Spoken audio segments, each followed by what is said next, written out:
আসসালামু আলাইকুম, সবাইকে আপনার টিচিং একাডেমি থেকে স্বাগত। আজকে আমরা অষ্টম শ্রেণীর বীজগণিতের 4.3 এর এই 36 নম্বরের অঙ্কটি করব। উৎপাদকে বিশ্লেষণ।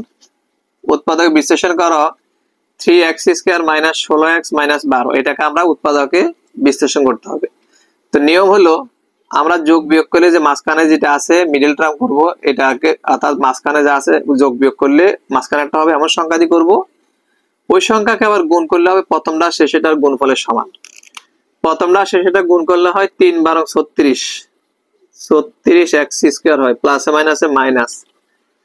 আর অর্থাৎ আমাকে এমন সংখ্যা দিয়ে হিসাব করতে হবে যেটা 16x আসবে, আবার ওই সংখ্যাকে গুণ করলে আসবে 36x²। তাহলে দেখো আমরা কিভাবে করবো, এটাকে এভাবে করলে ইনশাআল্লাহ হয়ে যাবে। দেখো 3x² -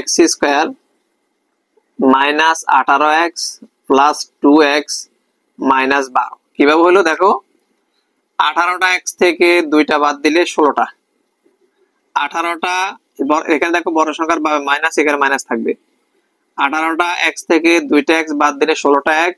18 দ্বিগুণে 36, x আর x এ গুণ করলে x², আর এখানে প্লাসে মাইনাসে মাইনাস। তাহলে আমাদের মিলে গেছে।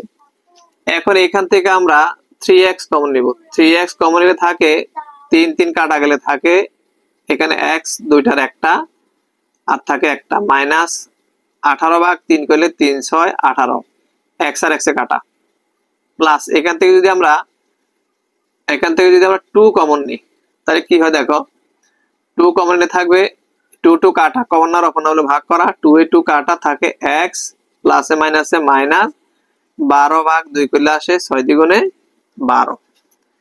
এখন x - 6 দুইটার একটা লিখবো, আর এখানে থাকে 3x আর a + 2। এটাই হবে আমাদের নির্ণেয় আনসার। আশা করি তোমরা বুঝতে পারছো। আজকে এই পর্যন্ত, পরবর্তী অন্য কোনো ভিডিওতে দেখা হবে।